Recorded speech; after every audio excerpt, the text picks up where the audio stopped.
Jam 8.00 langsung start. Hari pertama puasa ya teman-teman, gimana puasanya, lancar? Yang puasa? Jadi seperti biasa saya juga belum sholat tarawih malam ini, jadi kita langsung mulai ke materinya teman-teman. Dan di sini ada teman-teman yang belum punya akun TradingView.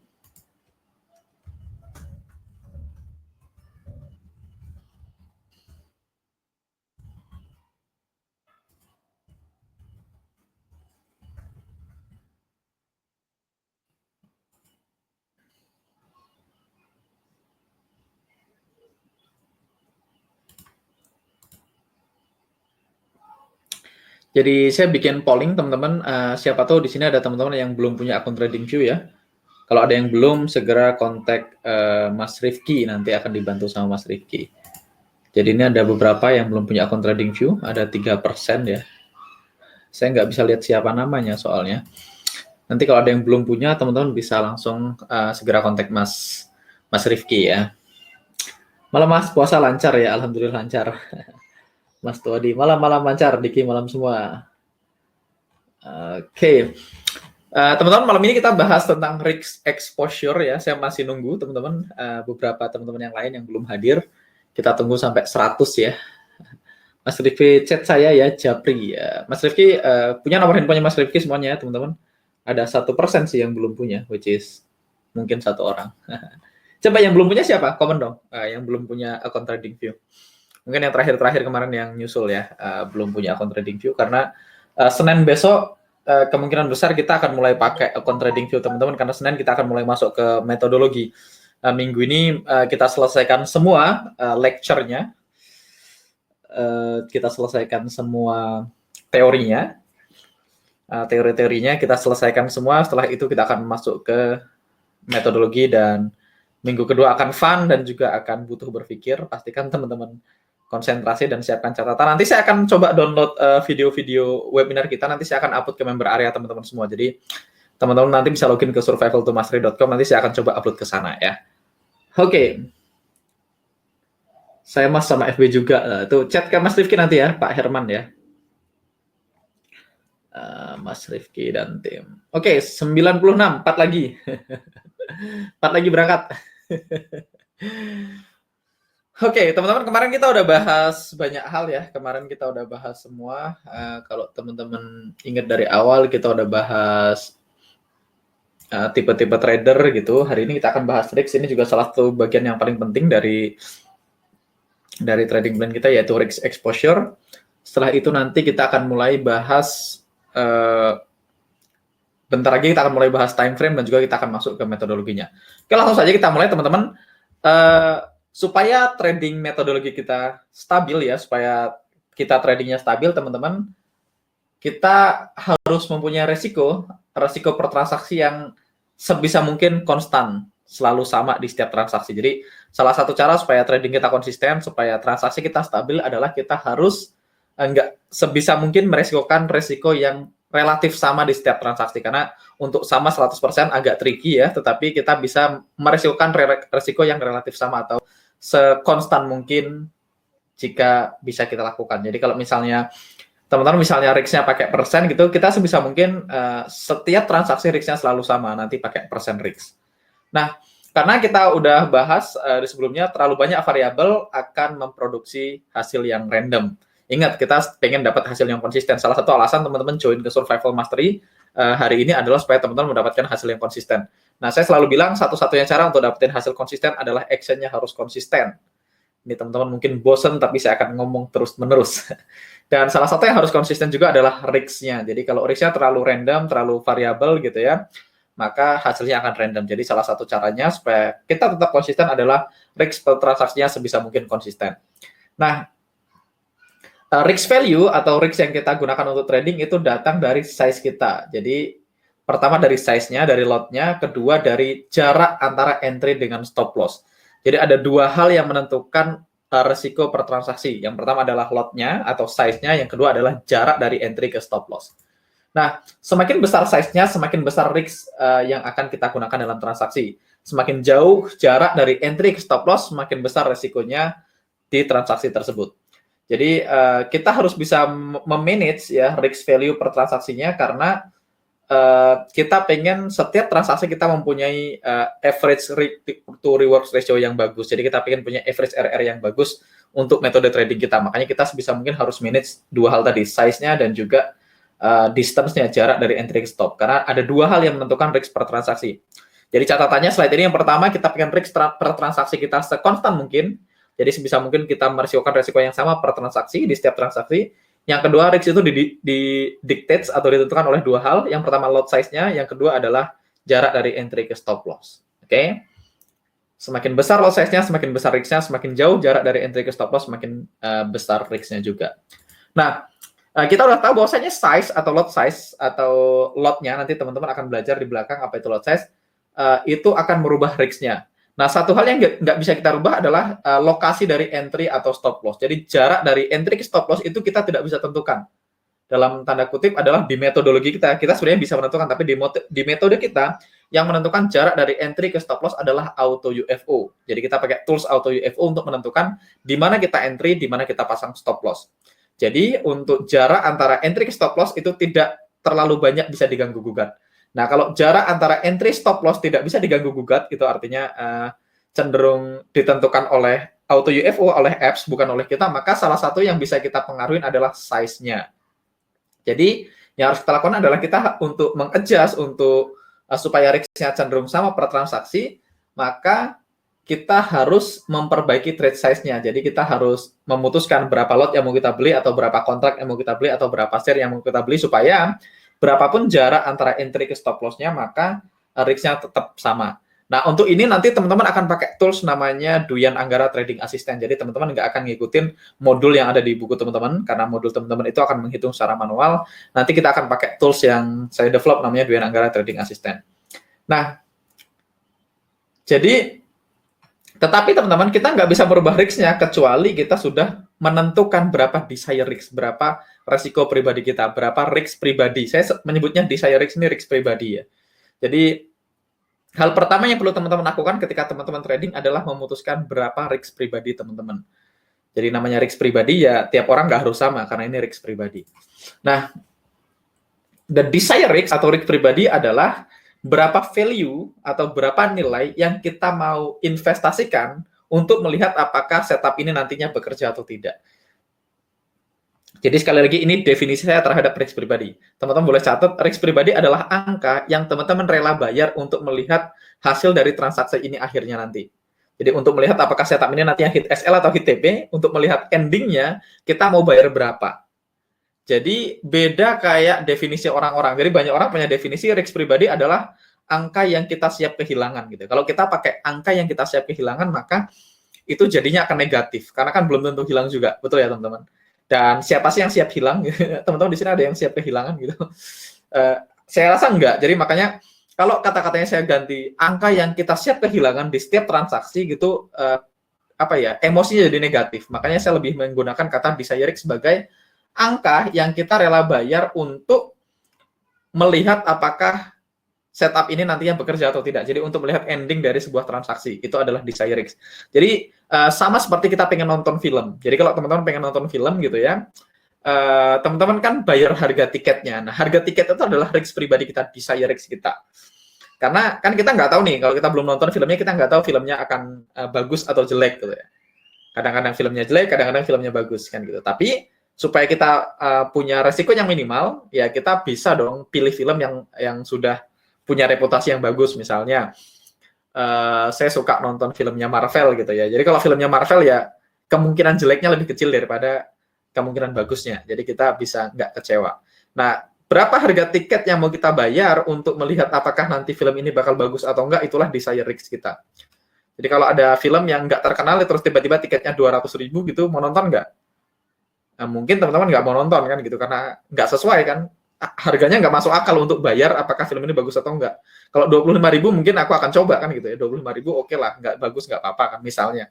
Jadi kalau misalnya filmnya yakin bagus, misalnya Fast Furious ngeluarin seri berikutnya gitu ya, dan harga tiketnya 100.000, mungkin bagi sebagian orang akan tetap dibayar karena buat mereka itu adalah risk yang mereka rela bayar untuk melihat ending dari film ini. Gitu. Tapi bagi sebagian orang 100.000 kegedean, makanya saya menyebutnya risk pribadi.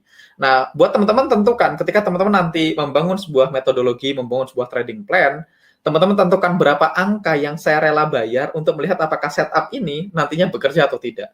Tentunya supaya kita mau bayar harganya, ya kita harus punya kriteria, kita harus stacking probability, kita punya climate yang confirm gitu ya, checklist, kita punya check untuk valid entry, kita punya room to move dan segala macam, sehingga teman-teman punya probability yang tinggi, baru teman-teman tentukan berapa risk pribadi, berapa angka yang teman-teman rela gunakan untuk melihat apakah trading plan ini, setup ini di akhirnya nanti seperti apa, bekerja atau tidak bekerja. Nah, itu adalah risk pribadi. Jadi sekali lagi, bukan angka yang teman-teman siap kehilangan karena setupnya belum tentu loss. Bahkan kalau teman-teman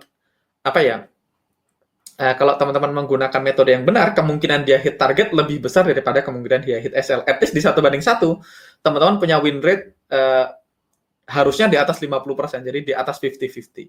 Kabar baiknya teman-teman, untuk bisa profit di trading kita cuma perlu sedikit lebih baik dari 50-50. Kita nggak perlu yang gimana-gimana banget, oke?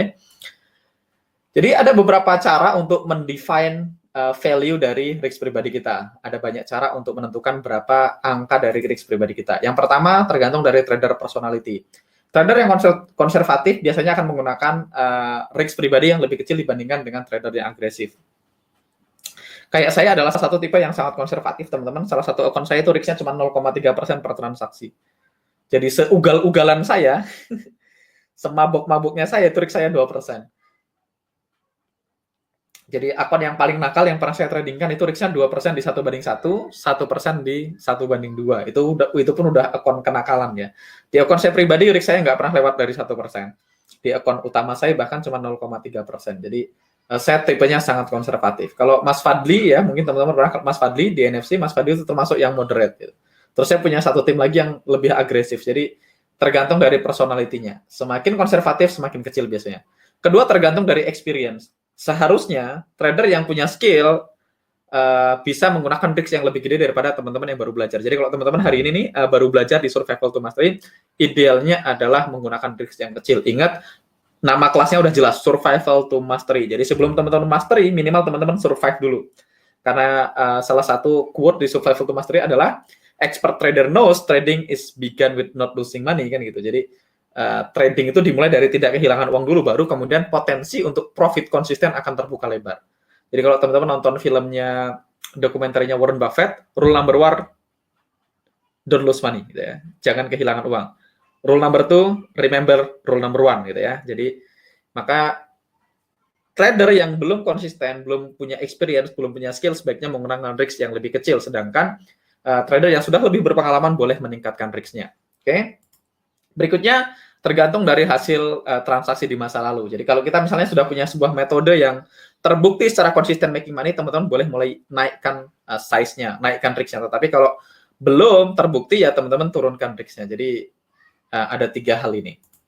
Berikutnya, tergantung juga dengan account size. Jadi trader dengan account size yang lebih besar biasanya menggunakan risk yang lebih besar dibandingkan trader yang limitnya paling kecil. Jadi ini yang dimaksud adalah dollar risk-nya. Jadi kalau semakin besar akunnya, teman-teman bisa mampu untuk risking lebih besar dalam dollar risk-nya. Oke? Dari Mas Randy, pertanyaan, Dwian Anggara trading asisten bisa untuk akun mikro nggak, Mas? Bisa.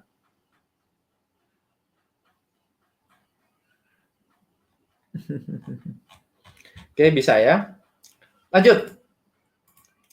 Ideal trade risk. Jadi berapa sih ideal trade risk, teman-teman? Jadi ideal trade risk ini nggak ada kata-kata idealnya sebenarnya. Idealnya tergantung dari 3 hal tadi. Apakah teman-teman seorang tipe yang agresif atau konservatif? Apakah teman-teman adalah seorang trader yang berpengalaman atau tidak? Apakah teman-teman punya metode yang terbukti bekerja atau tidak? Dan apakah teman-teman punya balance yang gede atau tidak? Tetapi kita ada rule of thumb ya, aturan yang disepakati bersama di industri ini bahwasanya kita akan menggunakan persen risk. Kita punya namanya 2% rule. Jadi salah satu caranya supaya teman-teman bisa manage emosinya dan manage resikonya adalah berapapun angka risk pribadi yang teman-teman putuskan, sebaiknya tidak melewatin 2% dari account balance. Jadi kalau saya balance-nya $1.000, Berarti maksimal transaksi risk per transaksi saya adalah 2% dari $1.000 atau $20. Karena kalau teman-teman risking more than 2%, jadi kalau teman-teman merisikokan lebih dari 2% atau $20,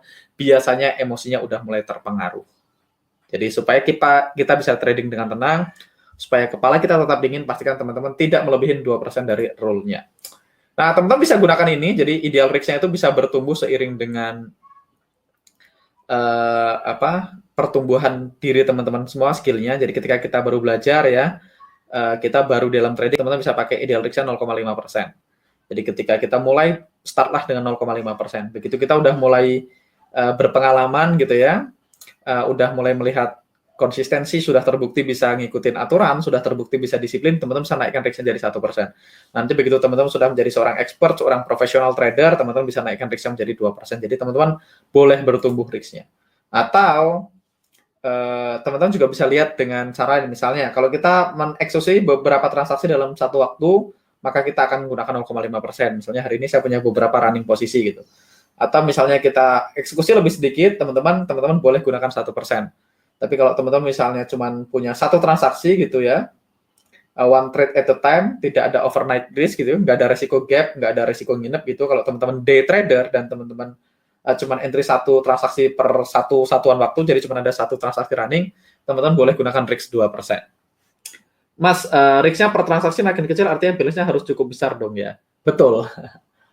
Jadi kalau semakin kecil risk-nya, nanti kalau misalnya balance-nya $300 nggak bisa 0,5%. Jadi kalau $300 ya paling nggak risk-nya nanti antara 1 sampai 2%. Nah, berarti balance-nya kurang gede ya. Mungkin startnya teman-teman idealnya 1.000 lah. Kalau 1.000 bisa risk 0,5%. Oke. Calculating direct size ini kita nggak akan bahas detail karena kita nanti nggak akan pakai ini teman-teman. Tapi saya akan baca aja. Pertama, AB ini account balance. Desire trade risk ini value dalam persen. Nah, ini adalah jarak antara entry ke stop. Gitu. Di sini ada minimum price fluctuation, ini MF. Jadi MF ini kira-kira namanya pip value ya. Pip value ini harganya berapa. Jadi pertama berapa pergerakan minimalnya. Kedua kita harus bahas berapa harganya. Jadi ada MV, ada pip value-nya, ada berapa pips dia naiknya. Ini nanti agak ribet teman-teman. Tapi teman-teman nggak usah pikirin. Nanti kita akan bisa pakai Dwi Anggara Trading Assistant untuk ngitung ini. Jadi trade size-nya itu rumusnya adalah account balance dikali risk yang kita gunakan dibagi jarak stop loss dikali MV, jadi berapa harganya per pips dibagi minimum incrementalnya. Jadi nanti agak ribet ya teman-teman. Cuekin aja, teman-teman tidak akan melakukan ini. Jadi ini kasih contoh, misalnya balance kita 10.000, risk kita 1% berarti 100, jarak stop loss-nya misalnya 9 pips gitu ya. Minimum price move-nya 0,001. Ini nanti kita akan bahas semuanya di belakang, teman-teman nggak usah khawatir.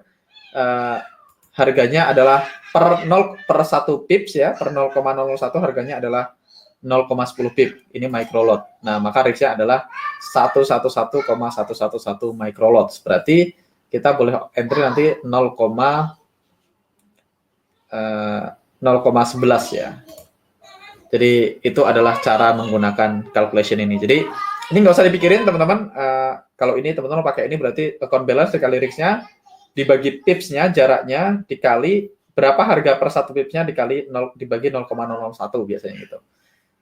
Nah, ini ada cara yang sederhana. Ini cara yang sederhana pakai TradingView. Ini juga kita nggak akan pakai teman-teman karena kita akan punya tools yang lebih simpel lagi yaitu pakai asisten.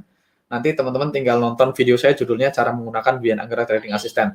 Nanti kita akan embed videonya begitu kita praktek, nanti teman-teman akan langsung praktek caranya waktu masuk di Senin minggu depan. Jadi minggu depan akan mulai banyak praktek. Oke, kita lewatin aja ini. Teman-teman bisa baca-baca. Berikutnya kita akan masuk ke trading instrumen, teman-teman. Ini masih teori ya, kita masih dalam lecture mode gitu ya. Ada dua grup dalam trading instrumen. Yang pertama kita sebut dengan prime instrumen. Yang kedua nanti adalah turunannya. Jadi prime instrumen adalah classical asset dan mungkin atau kadang dipakai atau tidak untuk sebuah speculation yang value-nya itu ditentukan dari supply and demand dari buyer dan seller. Jadi classical asset itu atau prime instrument adalah aset yang biasanya dipakai untuk spekulasi, kadang juga nggak dipakai untuk spekulasi, tetapi value-nya angkanya itu ditentukan oleh buyer dan seller dari produk tersebut. Contohnya nanti ada real estate, ada spot forex, dan macam-macam, ada stock juga termasuk prime instrument. Ini saya ngebut aja teman-teman karena ini teman-teman perlu tahu untuk tambahan knowledge, tapi tidak necessary untuk teman-teman nantinya profit dalam trading. Berikutnya ada derivatif, ini adalah turunannya. Jadi ini adalah financial contract yang link kepada spesifik aset, di mana value-nya atau nilainya diturunkan, sebagian besar diturunkan dari nilai aset tersebut, walaupun ada banyak eksternal faktor yang juga menentukan harga dari value derivatif instrumen. Jadi ini adalah turunannya. Jadi kalau misalnya spot forex, nanti ada options untuk forex, ada futures contract, dan sebagainya. Jadi ini adalah turunannya, nanti kita akan bahas di belakang. Jadi prime instrument ini ada contoh-contohnya. Pertama adalah property atau real estate, ini termasuk prime instrument. Jadi value-nya ditentukan oleh buyer dan seller, dan bisa dipakai untuk spekulasi, bisa juga enggak. Berikutnya ada physical commodities, ada gold, silver, terus ada fixed income, treasuries, dan kredit. Terus ada funds, ini ada mutual funds dan unit trust. Terus ada stock share, saham ini juga termasuk, currency, mata uang juga termasuk prime instrument. Jadi ini adalah prime instrument. Berikutnya ada derivatif, ini adalah turunannya. Futures, ini termasuk derivatif. Options, ini derivatif. Kredit derivatif juga. CFD atau contract for difference, ini kalau teman-teman trading CFD ini juga termasuk derivatif. Spread betting, binary options juga termasuk derivatif instrumen. Oke. Ini currency, teman-teman. Currency ini definisinya kita ambil dari Investopedia, ya, ini salah satu website paling populer. Jadi currency atau mata uang itu apa? Balik lagi nih teman-teman, kita kebut aja ya, ini teori. Currency adalah medium of exchange for good and service. Jadi currency adalah media untuk pertukaran barang dan jasa. Jadi dalam pendeknya kita sebut dengan uang, dalam bentuk paper atau koin, kertas atau koin yang biasanya dikeluarkan oleh pemerintah dan biasanya diterima secara umum. Jadi ini sebagai sebuah metode dari pembayaran. Jadi itu definisi, generic definition dari currency. Jadi adalah media untuk pertukaran barang dan jasa, atau kita sebut uang, biasanya berbentuk kertas atau koin, yang biasanya dikeluarkan oleh government dan diterima secara global sebagai alat pembayaran, gitu ya. Nah, di sini ada prime instrument, itu cash, cash money, itu termasuk prime instrument. Spot forex yang kita transaksikan termasuk prime instrument. Forwards termasuk prime instrument, dan juga cryptocurrency. Cryptocurrency ini termasuk instrumen juga. Berikutnya ada derivatifnya, ada forex CFDs, ada forex future, dan forex option. Jadi teman-teman, hari ini kita akan lebih banyak bahas spot forex. Jadi kita akan ngajarin teman-teman gimana cara trading spot forex. Tapi kalau teman-teman sudah menguasai metodenya, teman-teman nggak ada limit. Teman-teman bisa gunakan untuk trading forex future, teman-teman bisa trading untuk forex option ataupun CFD-nya. Oke? Saya akan perkenalkan terminologi corner ya, teman-teman. Kalau ada pertanyaan atau saya kecepatan, teman-teman please comment ya. Teman-teman jangan terlalu sepi, terlalu quiet. Kalau teman-teman very quiet ya, saya nggak tahu apakah teman-teman ngikutin atau bingung atau ngantuk kan gitu ya. Jadi please chat di grup. Atau misalnya paham, masuk akal, atau apa baru tahu, atau oke gitu ya. Komen di chat ya. Oke, berikutnya terminologi corner. Kita akan bahas tentang leverage atau margin. Jadi ada dua hal, ada leverage, ada margin.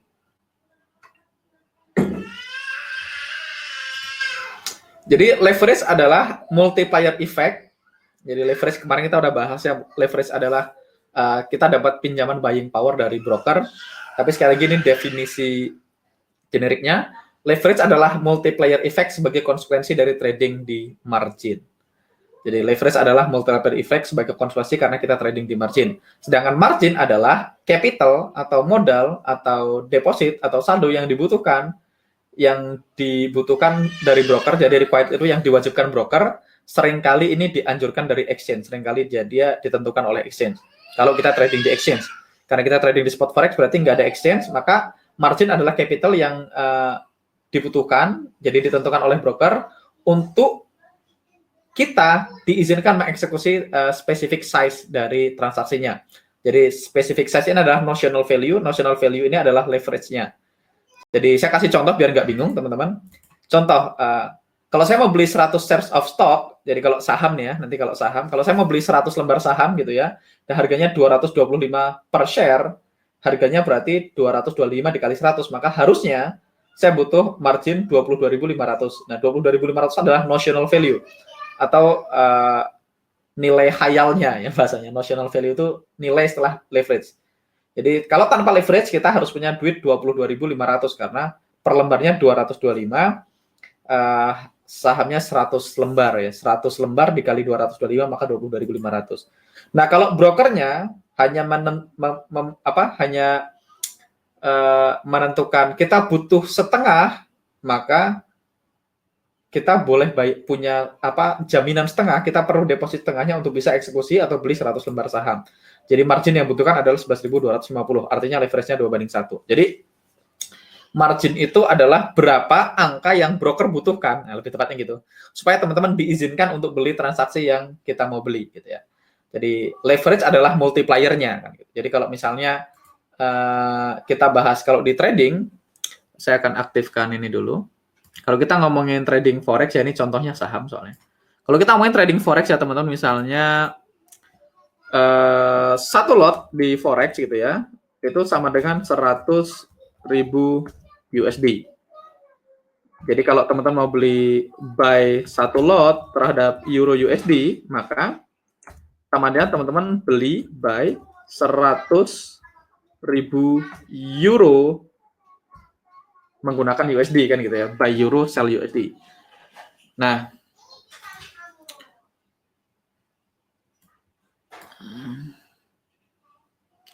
berarti satu lot sama dengan 100.000 kan. 100.000 ini nggak ada USD ya, maksudnya 100.000. Satu lot sama dengan 100.000 unit. Jadi satu lot euro USD berarti kita mau beli 100.000 euro. Layar masih blank, nggak muncul di layar. Oh, sorry. sorry. Harusnya nggak muncul ya, harusnya muncul atau enggak? Kalau gini muncul nggak teman-teman sekarang?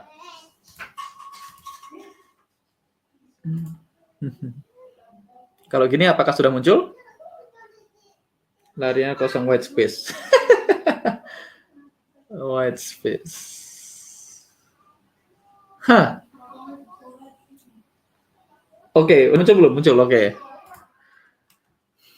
Berarti kalau misalnya, berarti kalau teman-teman harusnya nih, kalau teman-teman trading tanpa leverage, kalau teman-teman mau buy satu lot euro, berarti teman-teman perlu punya deposit 100.000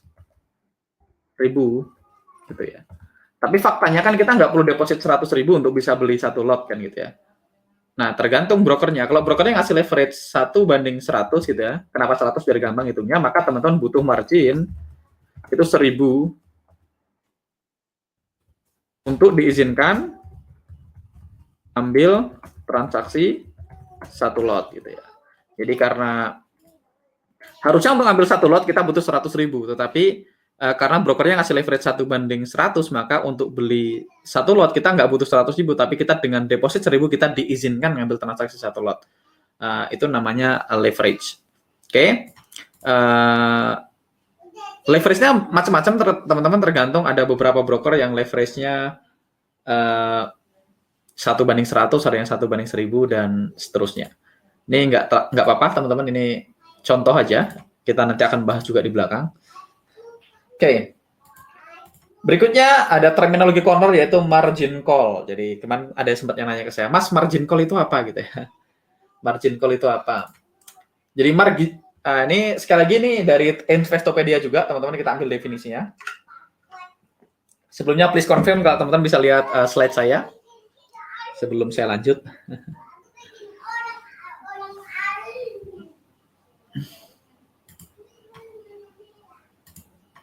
Nggak jalan tulisannya, ini masih yang tadi ya. Oke, saya lanjut ya teman-teman. Nggak ada yang oke, aman ya. Margin call terjadi ketika value atau nilai dari investor margin account, jadi margin kita tadi sudah jatuh di bawah syarat dari broker. Jadi syarat yang di minimum, syarat yang ditentukan oleh broker. Jadi margin call adalah broker meminta investor untuk deposit uang tambahan sehingga akunnya bisa balik lagi ke minimum value yang kita sebut dengan maintenance margin. Jadi definisinya gitu. Saya kasih contoh biar gampang ya. Jadi margin call itu terjadi ketika uang kita atau margin account kita itu udah di bawah minimal required untuk entry berapapun transaksi yang kita ambil. Jadi ketika itu terjadi, maka brokernya akan minta kita deposit ulang supaya akun kita naik lagi ke dalam minimum value atau kita sebut dengan maintenance margin. Kita ambil contoh. Jadi gini, misalnya saya balik lagi tadi, saya beli satu lot euro USD gitu ya. Kalau saya beli satu lot euro USD berarti saya butuh depositnya 100.000 harusnya. Ketika saya butuh deposit 100.000 dan saya pakai leverage 1:100, berarti saya punya uang 1.000. 1.000 diizinkan untuk ngambil satu full lot. Kalau saya punya uang 1.000 dan saya diizinkan untuk ngambil satu full lot, gitu ya. Saya diizinkan untuk ngambil satu full lot, maka kalau ternyata tiba-tiba market bergerak berlawanan arah dengan saya, nggak butuh pergerakan yang cukup jauh, karena kalau satu full lot, berarti satu pipsnya nilainya $10. Begitu saya beli Euro USD dan market bergerak berlawanan arah dengan saya, untuk ngabisin 1.000 cuma butuh 100 poin. Gitu ya. 100 pips maksudnya. Jadi ketika saya nggak pakai stop loss, tidak teredukasi atau nggak ngerti caranya trading atau tidak disiplin gitu ya, saya beli satu full lot Euro USD dengan deposit 1.000 gitu. Jadi 1.000 adalah margin saya. Margin yang dibutuhkan broker untuk eksekusi satu lot adalah $1.000. Dan ketika saya loss dan market bergerak berlawanan arah dengan saya, kalau margin saya free margin udah floating minus saya udah melewatin batas minimum dari yang broker yang broker tentukan sebagai maintenance margin. Nanti margin call levelnya beda-beda, teman-teman. Anggaplah kita anggap 0 ya biar gampang. Jadi kalau saya depositnya 1.000, saya minusnya sudah 1.000, maka broker akan melakukan margin call. Jadi margin call itu brokernya nelpon kita, tapi biasanya nggak teleponnya, biasanya email gitu ya, ke saya supaya saya deposit uang, supaya uang saya transaksinya nggak di-close sama broker. Nah, kalau saya tidak melakukannya dengan cepat, kalau saya tidak deposit uang ke akun saya dengan cepat, maka broker punya power untuk nge-close transaksi saya dalam kondisi loss. Itu yang kita sebut dengan MC, di mana saya punya potensi untuk kehilangan 100% dari modal saya. Jadi 1.000-1.000-nya hilang gitu ya. Jadi kalau itu namanya margin call. Jadi margin call itu sebenarnya brokernya call kita supaya kita nambahin deposit, tapi prakteknya sih biasanya nggak call ya, biasanya lewat email. Dengan tujuan karena minus kita sudah melebihi batasan minimum dari margin yang broker butuhkan. Nah, kalau itu terjadi dan kita nggak deposit, maka broker diizinkan untuk nge-close transaksi kita. Gitu. Jadi kita namanya margin call. Gitu. Nah, apakah margin call bisa dihindari, teman-teman? Yes, sebaiknya kita nggak kena margin call. Saya secara pribadi nggak punya pengalaman dengan margin call. Saya pernah margin call itu 1 kali dulu sekitar tahun 2012-an. Saya ngalamin margin call 1 kali pakai akun edukasi. Setelah itu saya nggak pernah ngalamin margin call. Dan harusnya kalau teman-teman teredukasi dengan benar, teman-teman trading dengan benar, teman-teman mengedukasi diri teman-teman dengan benar, teman-teman harusnya nggak kena margin call. Bisakah kita menghindari margin call? Bisa, simple banget caranya, gunakan stop loss. Selesai. Kalau teman-teman ngikutin rule tadi ya, maksimal 2% rule tadi ya, 2% rule, maksimal risk kita adalah 2% per transaksi, dan teman-teman pakai stop loss dan teman-teman disiplin dengan metodenya, harusnya untuk margin call itu butuh keajaiban ya teman-teman. Susah setengah mati margin call itu. Jadi kalau ada yang di luar sana, para mentor, para master yang bilang margin call itu wajar, nggak wajar ya. Kalau ada master masih MC berarti nggak bisa trading sama sekali, berarti dia nggak ngerti risk management, nggak ngerti di mana harus masang stop loss gitu ya. Jadi saya menganggap margin call itu tidak wajar. Kalau margin call berarti ada yang salah. Kalau loss itu wajar, teman-teman. Proper loss is part of winning strategy, tapi kalau margin call itu bodoh gitu ya, nggak bisa trading. Gimana cara menghindari margin call? Very simple, use stop loss. Ingat kemarin kita udah bilang, we always use stop. Kita selalu pakai stop loss. Oke? Nah, teman-teman istirahat dulu. Ini udah lumayan intens.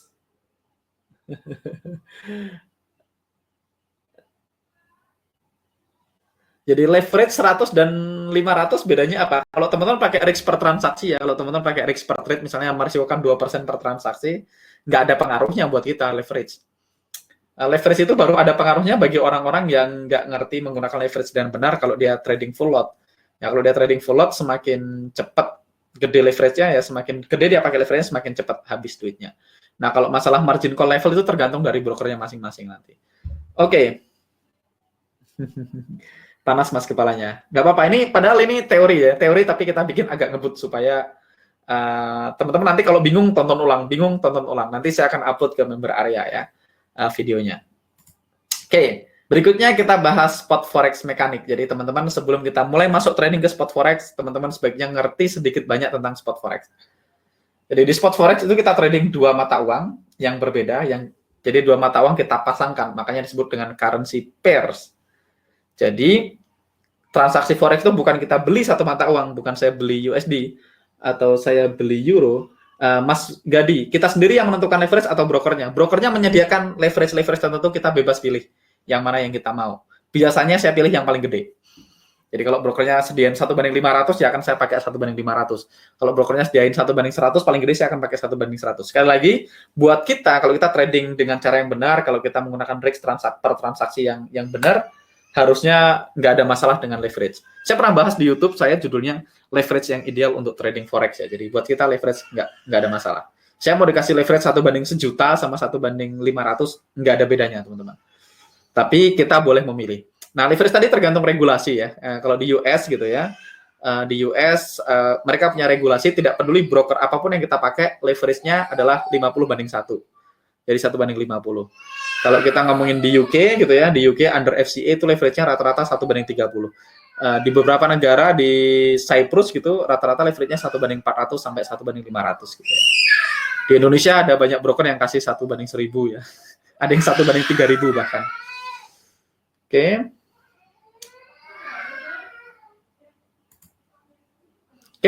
Kita udah bahas currency pair kemarin. Jadi teman-teman kalau di forex atau di spot forex itu kita nggak trading euro doang. Jadi kalau saya bilang beli euro, itu saya bukan hanya beli euro, tapi saya memasangkan euro dengan mata uang lainnya gitu ya. Jadi namanya pair. Nah, pair itu kalau saya beli euro berarti saya jual pasangannya. Kalau saya sell euro berarti saya beli pasangannya. Jadi kalau misalnya di sini contohnya kita punya major pair. Jadi major pair itu adalah mata uang dari negara yang paling liquid dipasangkan dengan USD. Namanya major. Ada major itu ada AUD USD, Euro USD, GBP USD, NZD USD, USD Kanada, USD CHF, dan USD Yen. Jadi semuanya ada USD-nya dan dari negara-negara yang cenderung sangat liquid, ekonominya sangat stabil. Jadi ada 1, 2, 3, 4, 5, 6, 7. Ada 7 major pair. Nah, jadi kalau saya bilang saya buy Australian dollar versus US dollar, berarti saya beli Australian dollar, saya jual USD. Artinya saya beli Aussie menggunakan US dollar, gitu ya. Jadi saya pasangkan. Kalau saya bilang saya sell euro USD, berarti saya sell euro, saya beli US dollar. Kalau saya bilang saya beli euro USD, berarti saya buy euro, saya jual USD. Atau dengan kata lain, saya beli euro menggunakan US dollar. Jadi selalu pasangan. Jadi setiap kali kita buy, kita selalu sebenarnya sell mata uang satunya. Oke, nanti kita akan bahas lebih detail. Berikutnya ada minor atau cross pair. Jadi ini minor atau cross pair itu yang lebih tidak liquid dibanding major. Jadi major yang paling liquid, minor itu less liquid, tapi masih oke, masih reasonable untuk ditradingkan. Jadi semua mata uang tadi yang ada di sini, jadi Aussie, Euro, Pound Sterling, New Zealand, Canadian Dollar, Swiss Franc, dan Yen, itu dipasangkan satu sama lain tanpa USD, membentuk namanya minor atau cross pair. Kecuali satu hal, di sini ada pengecualian, adalah US dollar, Sing dollar. Jadi ini satu-satunya ada USD-nya, tapi tetap masuk ke minor. Jadi Singapura terhadap US dollar itu tetap dihitung minor walaupun ada USD-nya. Selebihnya adalah semua mata uang ini dipasangkan satu sama lain.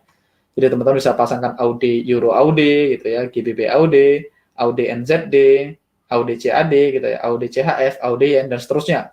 Euro GBP, Euro NZD, Euro CAD, Euro CAD, Euro Swiss Franc, Euro Yen. Atau mau GBP NZD gitu ya, GBP AUD, GBP CAD, GBP CHF, GBP Yen. Jadi teman-teman bisa pasangkan semuanya menghasilkan minor pairs. Oke. FBS bisa tuh 1:1000, betul. Banyak kok, Instaforex juga bisa 1:1000. Dan kita juga nggak butuh 1:1000 ya, teman-teman bisa berapa aja. Total berapa pairs, Mas? Total ada sekitar 28 sampai 30 pair yang boleh kita transaksikan ya. Ya semuanya sih boleh, cuman maksudnya yang reasonable, yang volatilitasnya, yang pergerakannya dan spreadnya masih masuk akal. Oke, jadi kalau 22 minor udah dihitung sama Mas Gadi. Thank you, Mas. 22 minor tambah 7 ya 29 ya. Spot forex mekanik, masih kelanjutannya. Jadi di forex mekanik itu ada dua, tadi kita udah bahas pair. Ada yang disebut dengan base currency, ada yang kita sebut dengan quote currency. Jadi quote currency mengukur berapa banyak currency ini dibutuhkan untuk membeli 1 unit of base currency. Atau dengan kata lain, kita meng-quote base currency gitu ya, menggunakan quote currency. Jadi base currency itu dihargain dengan quote currency. Nah, kalau bingung kita kasih contoh. Jadi apa sih quote currency? Harganya berapapun angka yang dibutuhkan untuk mengakuisisi 1 unit base currency, itulah harga mata uangnya, harga pairnya. Saya kasih contoh.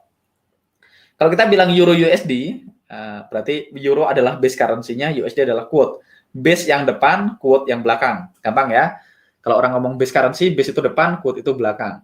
Jadi euro USD, berarti euro adalah base currency-nya, USD adalah quote currency-nya.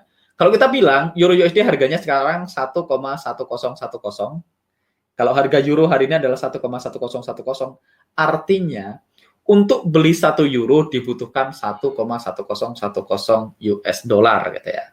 Jadi dibutuhkan 1,1010 US dollar untuk membeli 1 euro. Jadi kalau kita ngomongin USD IDR gitu ya, USD IDR harganya 16.000, berarti dibutuhkan 16.000 rupiah untuk membeli 1 US dollar. Nah, itu lebih gampang contohnya kayak. Nah, kalau euro USD, berarti euro adalah base-nya, USD adalah quote-nya. Kalau USD IDR berarti USD adalah base-nya, IDR Indonesian rupiah adalah quote-nya. Kalau misalnya USD IDR harganya 16.500, berarti dibutuhkan 16.500 rupiah untuk membeli 1 US dollar. Kalau di sini euro USD misalnya harganya 1,1010, berarti dibutuhkan 1,1010 dolar untuk membeli 1 euro. Oke. Jadi euro adalah base currency, USD adalah quote currency. Oke. Sampai di sini mudah-mudahan teman-teman paham. Kalau bingung, please ketik di chat box ya.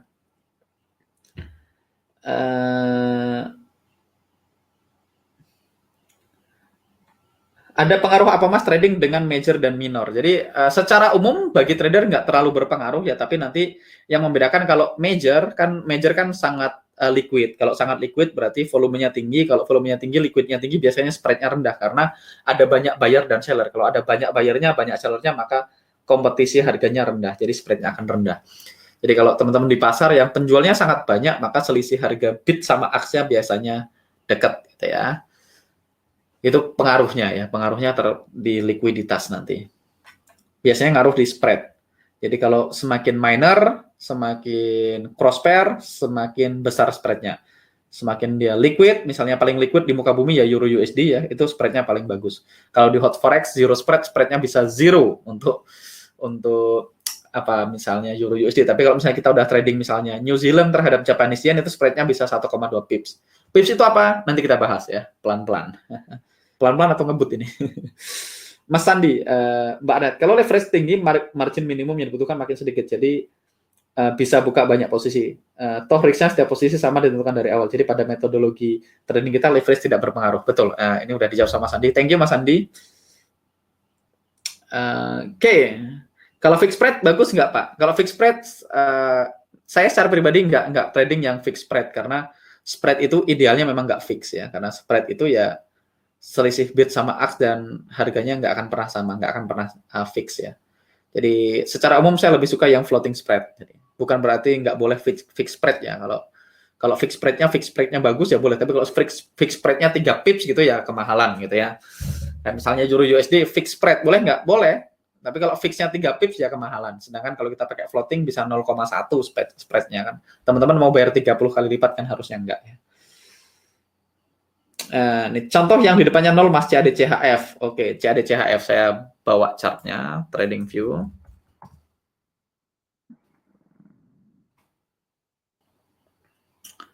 CAD-CHF. Saya akan bawa CAD-CHF ke sini. Boom. Ini ada time frame R lagi, ini ditanyain, nanti saya ditagih sama alumni. Wih, siapa nge-sell di situ dan profit? Ini aja. Saya akan hilangkan semuanya supaya teman-teman bisa lihat harganya. Saya akan disable EMA-nya juga biar harganya kelihatan. Nah, CAD-CHF sekarang, ini bukan. CAD-CHF. Nah, kita bahas quote currency. CAD-CHF harganya sekarang 0,6930. Artinya, untuk membeli 1 CAD dibutuhkan 0,6930 Swiss franc. Jadi nggak butuh 1, tapi butuh 0,69. Berarti Swiss franc-nya lebih mahal dari CAD-nya gitu ya. Jadi untuk membeli 1 Canadian dollar, untuk dapat 1 Canadian dollar kita cuma butuh 0,69. Jadi anggaplah 0,7 Swiss franc untuk beli 1 Canadian dollar. Jadi itu adalah harganya. Jadi kalau harganya 0,69929 atau 6930, berarti untuk beli 1 Canadian dollar kita butuh 0,6930 Swiss franc. Oke. Mudah-mudahan itu bisa dipahami. Oke. Nah, ini pinter nih, Mas Sunarto. 1 CAD sama dengan 0,693 Swiss franc. Nah, ini saya asik nih, mulai banyak yang teman-teman yang respon di chat ini semakin asik. Zero Split itu apa, Mas? Bisa dijelaskan tipe akun kah? Nanti saya akan bikin satu video khusus terpisah, karena teman-teman nanti akan perlu akun demo segala macam. Nanti akan bikin video terpisah ya, sebelum teman-teman masuk ke metodologi, nanti teman-teman akan punya akses ke itu semua. Zero spread DHF itu bisa di semua mata uang nggak, Mas? Bisa. Jadi zero spread itu start from zero, bukan berarti semuanya zero ya. Start from zero maksudnya. Kalau penjelasan spread lebih detailnya bisa ditanyakan ke admin Hot Forex, Mbak Rahma. Betul, saya nggak hafal spreadnya Hot Forex juga. Saya bukan orang Hot Forex soalnya.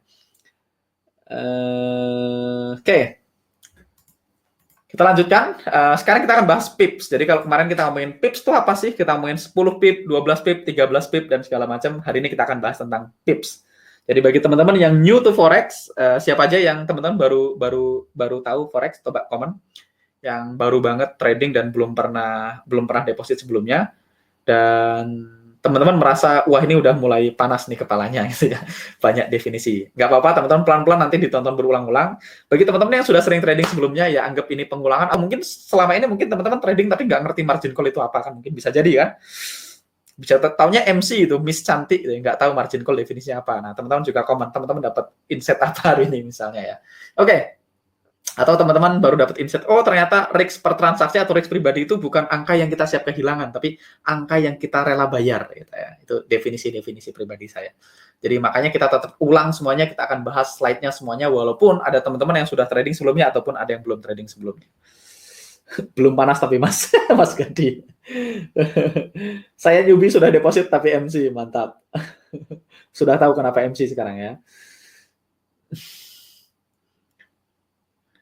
Oke, jadi pips atau kita sering bilang pip itu apa sih? Pip itu adalah singkatan dari percentage in point. Jadi pip adalah percentage in point. Jadi pip ini adalah minimum price increment, jadi pergerakan minimum sebuah mata uang, ya, pergerakan minimum harga berdasarkan dari FX convention. Jadi kalau ada yang nanya, Mas, kenapa dihitungnya gitu? Ya itu sudah diputuskan sama FX convention. Sama kayak ada yang nanya, kenapa di code-nya Euro USD? Kenapa nggak USD Euro? Karena sudah diputuskan di FX convention ya. Kenapa Euro Yen nggak ada JPY Euro gitu ya? Kenapa code-nya Euro JPY bukan JPY Euro? Itu sudah diputuskan. Jadi PIP ini adalah minimum pergerakan dari mata uang berdasarkan FX convention, disebutnya pips atau percentage in point. Oke. PIP ini ditemukan di desimal keempat dari rata-rata mata uang. Jadi PIP ini adalah desimal keempat dari hampir semua mata uang. Nanti kita akan kasih contohnya. Nah, kalau kecuali untuk yen, maka PIP adalah digit kedua desimal. Karena yen ini adalah mata uang yang sangat lemah ya, sangat murah maksudnya. Maka kalau dipasangkan dengan yen, maka PIP-nya dihitung dari digit kedua di belakang koma. Selain daripada yen, maka PIPS adalah digit keempat. Jadi PIPS adalah digit keempat di belakang koma, sedangkan untuk yen adalah digit kedua. Nanti kita akan ambil contoh. Berikutnya, bagi teman-teman ada yang nanya, kok ada beberapa broker yang pakai 5 digit ya? Kalau 5 digit, digit kelima itu apa? Gitu ya. Jadi kalau 5 digit kelima namanya fractional pips. Jadi fractional pips ini dulu nggak ada. Jadi dulu trading itu brokernya cuma 4 digit. Jadi semuanya 4 digit. Sampai sekarang pun kalau kita trading, kita akan bulatkan semuanya menjadi 4 digit. Nanti teman-teman akan belajar tentang digit, tentang pembulatan ketika kita udah masuk ke materi, dan kita akan selalu menggunakan 4 digit gitu ya. Nah, digit kelima ini gunanya buat apa? Ini namanya fractional pips. Fractional pips ini baru ada belakangan ini ya, belakangan ini baru ada beberapa tahun terakhir diciptakan sama broker. Tujuannya supaya brokernya bisa kompetitif dalam nge-charge komisi. Jadi begitu ada banyak broker gitu ya teman-teman, antara satu broker dengan yang lain mereka pengen pengen lebih kompetitif lah, pengen kasih penawaran harga lebih murah. Jadi dulu biasanya kan broker tidak ngecas komisi ya. Jadi komisi itu biasanya built-in di dalam spread-nya. Jadi komisinya dimasukkan ke dalam harganya. Jadi namanya spread based account, ada commission based account, ada spread based account. Jadi kalau dia free komisi, maka kita bayar spread-nya lebih mahal. Ada beberapa broker yang kita bayar komisi tapi spread-nya lebih rendah gitu ya. Nah, dulu secara umum kita bahas dulu adalah semua broker pakai 4 digit, 4 desimal. Terus komisinya biasanya built-in di dalam spread-nya. Nah, ketika broker-broker pengen mulai kompetitif, mereka ngecasnya bukan 1 pips lagi. Jadi dulu misalnya komisinya 1 pip ya, atau $10 per lot gitu ya. Komisinya 1 pip, 1 pip, 1 pip, 1 pip gitu, rata-rata 1 pip. Terus banyak broker pengen, kayaknya aku pengen kasih komisi lebih murah gitu ya. Saya pengen kasih komisinya cuma 0,6 pips gitu. Nah, kalau 0,6 pips kan nggak bisa, karena pips itu cuma digit keempat, makanya dia butuh digit tambahan. Makanya keluarlah tuh digit kelima atau fractional pips. Jadi kita bisa mereka bisa offer komisinya 0,6 pips, 0,5 pips, 0,7 pips, dan sebagainya. Jadi instead of 1 pip ya, daripada cuma 1 pips full gitu, dia bisa kasih 0,6, 0,7, 0,5, 0,3. Nah, supaya bisa begitu, maka dibutuhkan digit kelima. Oke, jadi itu munculnya digit kelima. Tapi sebagai trader kita nggak terlalu peduli digit kelima, kita hanya care digit keempat nantinya ya. Oke, sebagai contoh, ketika Euro USD bergerak dari 1,10100, ini 5 desimal, ke 1,1018. Jadi dari 1010 ke 1018, ingat kita abaikan digit keempat, maka pergerakannya adalah 8 pips. Jadi sebenarnya Euro USD ini bergerak 0,0008. Tapi kita nggak sebut Euro USD bergerak 0,0008 kepanjangan. Jadi kita bilang 8 pips. Gampang ya. Jadi 8 pips itu artinya digit keempat di belakang koma bergerak 8. 8 angka gitu ya.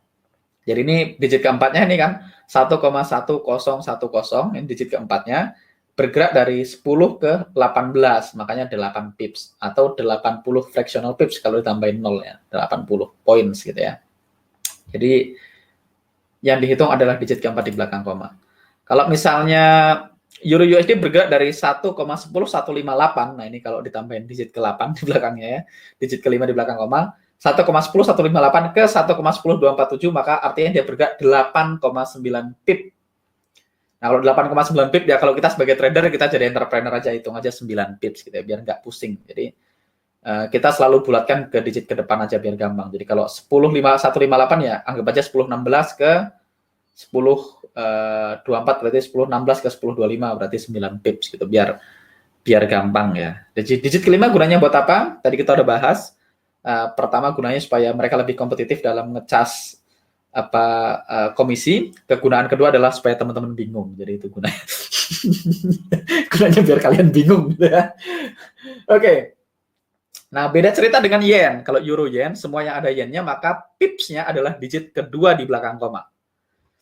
Ya, kalau misalnya yen bergerak dari 118,888 ke 119,813, maka dia bergerak 92,5 pips. Nah, kalau kita mau trading ya nggak usah dipikirin 0,5-nya, anggap aja 92 pips ya. Jadi kita bulatkan aja. Berarti dari 118,88 kita bikin 0,89 gitu ya, ke 119,81. Jadi kita hitung 92 pips. Tapi kalau teman-teman mau ngitung 92,5 sah-sah aja. Atau pada akhirnya nanti teman-teman akan ngitung pakai asisten. Jadi semuanya akan built-in by system. Asisten sih bisa ngitung sampai digit ke-5 di belakang koma, tapi kita nggak perlu musingin itu. Tapi sebagai pengetahuan, digit ke-5 namanya fractional pips. Yang dimaksud pips adalah digit ke-4 untuk semua mata uang kecuali yen. Yen adalah digit kedua di belakang koma. Mas Sambali ketawa nih, ketawa yang mana nih?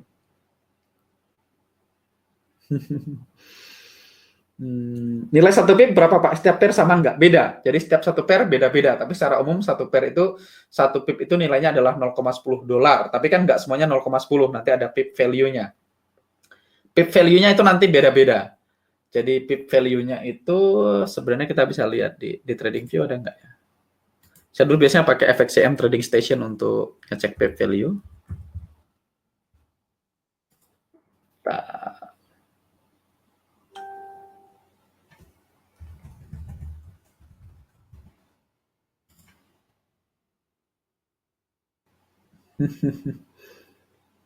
Nah, Ini udah lama nggak dibuka jadi begini.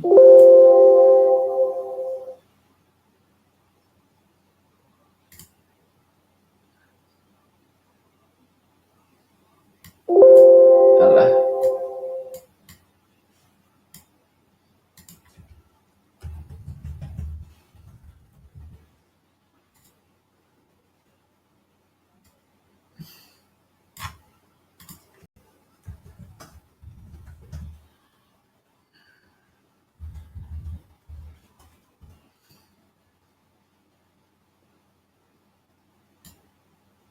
Jadi saya malah keluar update-nya terus, jadi teman-teman bisa lihat di sini aja. Wait a second, saya googling dulu pip value-nya. Saya juga nggak hafal teman-teman.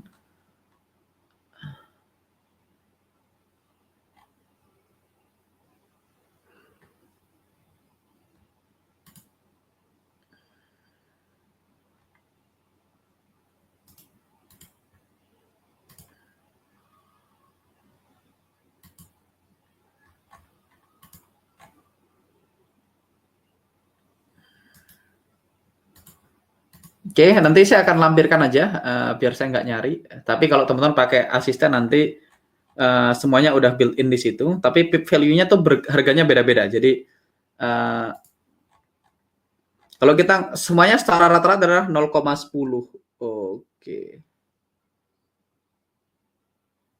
Oke, ini ada satu yang bisa kita share. Ini saya akan munculkan di sini. Ini saya keluarkan. Ini nggak jadi FXCM-nya. FXCM-nya nggak mau di-cancel. Kita cancel dulu. Kita cancel dulu. Kita cancel dulu. Kita keluar. Yes. Oke. Nah, teman-teman bisa lihat di sini.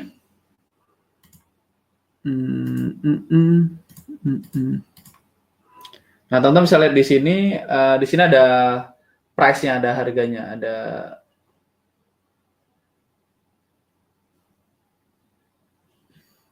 ada pip value-nya ya. Di sini kalau misalnya harganya beda-beda kan. Teman-teman bisa lihat ada yang 0,09, ada 0,07, ada yang 0,1, ada yang 0,09, ada yang 0,1 dan sebagainya. Jadi beda-beda. Jadi sebenarnya itu kan pergerakannya dihitung per movement-nya. Jadi sebenarnya semuanya 0,1. Jadi pergerakan misalnya AUD yen ya berarti 0,1. Tapi ketika kita konversi jadi USD makanya harganya nggak 0,1 lagi. Jadi harus 2 kali dikonversi. Nanti mungkin saya bikin video khusus yang jelasin ini. Ya kayak misalnya gini. Euro yen pip value berarti 0,01 dikali exchange-nya euro yen dikali euro USD exchange rate dikali unit rates. Nah, jadi semuanya harus dikonversikan ke USD lagi. Misalnya CHF yen berapa pip value 0,01 dikali berapa harganya yennya dikali USD CHF exchange rate. Jadi semuanya harus ketemu sama USD. Jadi itu yang bikin pusing dan teman-teman nggak usah mikirin itu, semuanya udah selesai by Dwian Anggara Trading Assistant ya. Nah, ini ada tabel nilai pips, nah, itu sama. Jadi kalau untuk yang ada USD-nya di belakang biasanya harganya 0,1 dolar per 1 pips, gitu. Tapi beda-beda nanti ya nggak jauh-jauh dari 0,1 sih. Ada yang 0,07, makanya nanti teman-teman perlu pakai kalkulator. Kalau enggak, teman-teman nanti nggak bisa pukul rata. Makanya nanti kita untuk lot size, kita nggak bisa pukul rata. Karena setiap mata uang per pipsnya harganya beda, ATR-nya beda-beda. Makanya teman-teman butuh Dwian Anggara Trading Assistant ya. Oke, sekarang kita akan bahas lots. Tadi kita udah bahas pips ya teman-teman. Gampang ya, saya akan tampilkan trading view sekali lagi. Supaya teman-teman tahu. Jadi pips itu kalau misalnya teman-teman bisa lihat di sini, CAD CHF, kalau dia bergerak dari 6920 ini 6920 sekarang. Kalau dia nanti bergerak ke 6921 gitu namanya bergerak naik 1 pips. Nah, kalau mau cepat saya kasih time frame 1 menit. 1 menit gampang dilihat. Kalau teman-teman lihat kayak gini, teman-teman bisa lihat ini harganya dari 6918. Nah, sekarang dia naik ke 6919 itu namanya naik 1 pips gitu ya. Nah, kalau kita ngomongin USD yen yang ada yennya, semua yang ada yennya berarti kita udah ingat tadi yang ada yennya pipsnya adalah digit kedua di belakang koma. Jadi kalau misalnya 107,52 naik ke 107,53 maka naik 1 pips. Ini sekarang 52, 10752 sekarang 10751 berarti turun 1 pip, ini naik beberapa pips. Jadi itu cara kita lihat pips. Jadi semua untuk yen yang dihitung adalah 4 digit, 2 digit di belakang koma. Jadi kalau teman-teman bisa lihat ini 10754 ke 10750 berarti berapa tuh? 54 ke 55 berarti 11 pips gitu ya. Teman-teman bisa lihat di situ. Oke. Sekarang kita masuk ke lots ya. Jadi lots itu trading forex, spot forex di size-nya atau ukurannya atau berapa banyak kita beli di defend dengan lots. Ada 3 tipe lots menurut FX convention. Sekali lagi ini berdasarkan konvensi. Ada 3 tipe lot. Yang pertama namanya standard lot. Jadi standard lot itu adalah 100.000 dari base currency. Kalau di MT4 namanya 1. Jadi kalau teman-teman pakai MT4, satu standard lot itu berarti 1 lot. Kalau teman-teman enter satu full lot, lotnya 1 berarti itu teman-teman barusan beli 100.000 base currency. Jadi kalau yang dihitung adalah base currency-nya. Kalau ngomongin 1 lot Euro USD berarti teman-teman beli 1 lot, berarti teman-teman beli 100.000 unit of Euro menggunakan US dollar. Oke. Mudah-mudahan paham ya, 1 standard lot. Nah, kalau teman-teman nggak punya uang 100.000, ya teman-teman bisa trading mini lots, berarti mini lots itu 10.000. Kalau di MT4 namanya 0,1. Jadi kalau 0,1 itu mini lot. Jadi untuk entry 0,1 dibutuhkan 10.000. Jadi 10.000 base currency, 10.000 unit dari base currency. Jadi kalau saya misalnya saya buy Euro Yen atau saya buy AUD USD, berarti saya buy 10.000 Aussie, Australian dollar menggunakan US dollar. Gitu. Jadi 10.000. Butuh uang berapa? Apakah harus punya 10.000? Tergantung leverage-nya. Kalau tadi leverage-nya 1:100 gitu, berarti teman-teman cuma butuh 100 dolar untuk diizinkan buy 1 lot Aussie USD kan gitu ya. Tapi kalau leverage-nya 1:50 berarti tinggal dibagi aja. Oke. Berikutnya micro lots. Jadi micro lots itu lebih kecil lagi, itu 1.000. Jadi kalau standard itu 100.000, mini lot itu 10.000, micro lot itu 1.000. Kalau di MT4 namanya 0,01. Jadi kalau saya bilang saya beli 1 micro lot USD JPY, berarti saya beli 1.000 US dollar menggunakan yen kan gitu ya. Nah, atau kalau saya bilang, kalau saya beli 0,01 lot USD JPY, berarti saya baru saja beli 1.000 unit of USD menggunakan yen. Jadi itu sama. Jadi 0,01 itu sama dengan 1.000 unit atau 1.000 dolar gitu ya kalau USD yen tadi. 1.000 dari base currency. Yang dihitung adalah base currency. Ingat base currency adalah yang depan. Oke, sebagai contoh, I am long 35 mini. Ya, ini 35 minis of Euro AUD. Berarti saya I'm long, berarti saya long itu beli, buy 35 mini. Berarti 35 mini 0,1 dikali 35. 35 mini berarti 350.000 euro. Berarti 35 ini sebenarnya 3,5 standard lot gitu ya. Teman-teman tinggal hitung-hitungan aja. 35.000 euro berarti 35 mini berarti 350.000 euro karena 1 mini adalah 10.000. Saya beli 35 mini euro Aussie, artinya saya beli 350.000 euro menggunakan Aussie dollar. Jadi lotnya berapa kalau di MT4 ya 3,5 lot.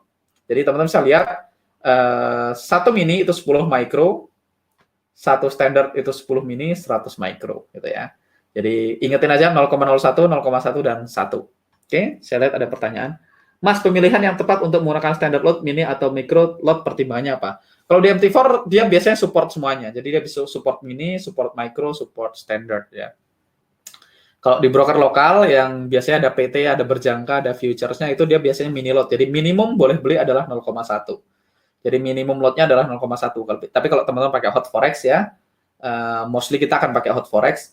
Teman-teman butuh 0,01 itu minimalnya. Jadi minimal deposit di hot forex itu 5 dolar. Kenapa? Karena 5 dolar, karena leverage-nya bisa berapa? Leverage-nya di hot forex itu bisa 1.400 kayaknya. Atau 1.500 gitu. Kalau 1.500 berarti kalau 5 dolar, teman-teman diizinkan ngambil berapa tuh? 5 dikali 500. 2.500. Berarti 2.500 teman-teman bisa beli 2,5 microlots gitu ya. Kalau depositnya 5 dolar maksimal gitu, 2,5 microlots. Tapi ya itu full lot berarti kan. Kalau salah ya langsung habis duitnya. Jadi kita akan pakai. Jadi akun kita sebenarnya micro ya, kita bisa trade micro di hot forex, kita boleh entry 0,01, boleh 0,1, boleh 1, tergantung dari balance-nya. Nanti kan pada akhirnya kan lot ini ditentukan dari berapa akun balance-nya, berapa risk per transaksinya. Oke. Oke, ini udah dijawab sama Mas Adi Wicaksana, kalau pakai DA Trading Assistant bisa otomatis, Pak. Oke, masih spot forex mekanik, ini pip value. Jadi pip value tadi yang kita bahas. Pip value itu specific monetary impact ketika satu pip bergerak. Jadi berapa hasilnya di akun kita. Jadi harganya berapa sih gampangnya. Satu pip itu harganya berapa, namanya pip value. Jadi pip value itu tergantung dari currency atau mata uang yang menjadi bagian dari pair tadi.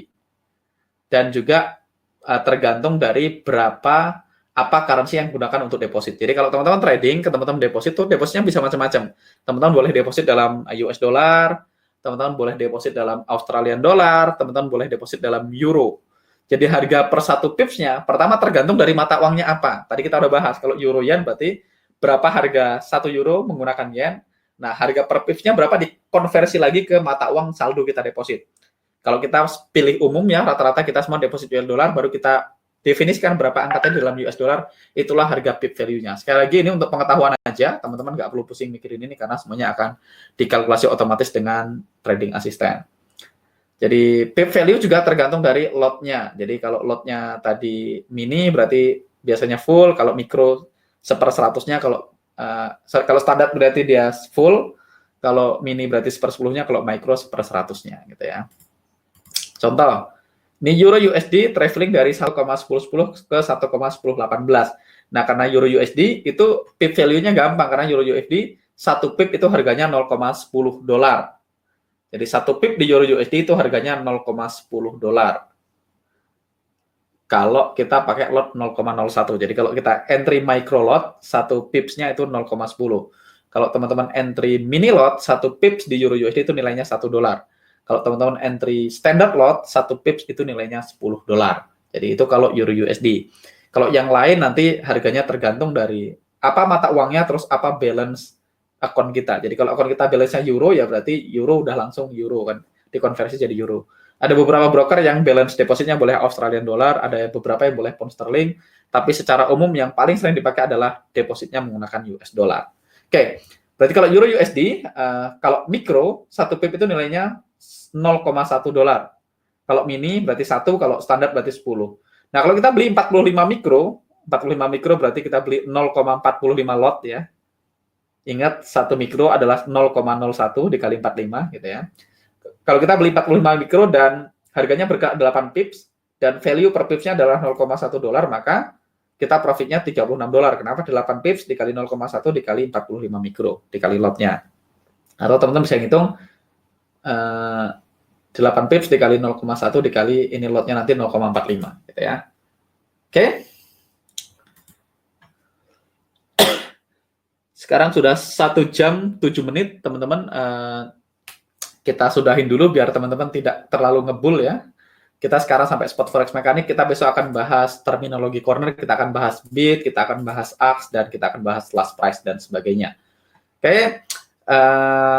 Kalau kebanyakan nanti saya takut teman-teman meledak kepalanya, panas, malah nggak dapat apa-apa. Jadi kita sudahin dulu untuk sesi kali ini.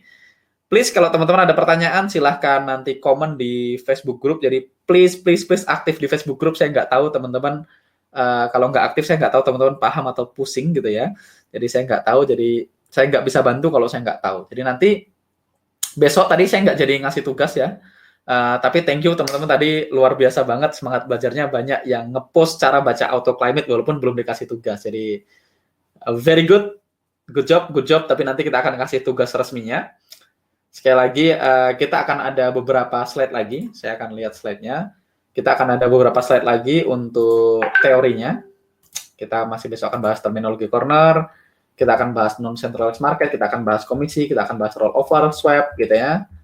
Trading time frame, kita akan mulai masuk. Begitu udah mulai masuk di trading time frame ini, kita udah mulai masuk ke metodologi. Jadi kita cuman 1 or 2 slide away. Jadi Senin teman-teman hampir bisa dipastikan sudah mulai masuk ke metodologinya. Jadi kita udah mulai bahas apa itu common time frame, edge time frame, reactive time frame yang dipakai per setiap style. Nanti habis itu kita masuk ke trading metodologi. Jadi ini yang kita tunggu-tunggu ya. Yang sebagian besar teman-teman tunggu-tunggu, kita akan bahas flowchart-nya, kita akan bahas semuanya sampai selesai, di mana naruh entry-nya, di mana naruh stop loss-nya, gimana cara ngitung lot-nya, di mana final target-nya, gimana safety target-nya, gimana cara kita execute di market, gimana cara kita nge-lock trade-nya, gimana cara kita manage trade-nya, dan segala macam kita akan bahas. Ini mungkin butuh 1 minggu juga. Di 1 minggu pertama ini kita full lecture ya, kita banyak bahas teori walaupun kita juga banyak bahas psikologi. 1 minggu kedua kita akan bahas metodologi full, step by step semuanya, dan 2 minggu terakhir kita akan practice. Oke? Mudah-mudahan teman-teman bertahan ya. Harusnya bertahan ya, karena mahal kelasnya soalnya. Jadi saya suka kalau bayar, jadi kelasnya selalu full ya. Tiap kali live selalu 120-an. Jadi thank you teman-teman, thank you sudah hadir di live malam ini. Please nanti tonton ulang, kalau ada yang bingung tonton ulang, kalau masih belum paham, please kontak saya atau teman-teman komen di Facebook group. Di sana ada banyak teman-teman alumni yang sudah paham. Ada Mas Teguh, bisa mention Mas Teguh, bisa mention Mas Rifki, bisa mention Mas Fadli untuk nanya-nanya juga. Oke. Mungkin cukup itu aja untuk live malam ini teman-teman. Thank you, happy fasting, selamat menunaikan ibadah puasa besok, dan selamat sholat tarawih bagi yang belum tarawih, dan happy trading. See you on another live. Bye-bye.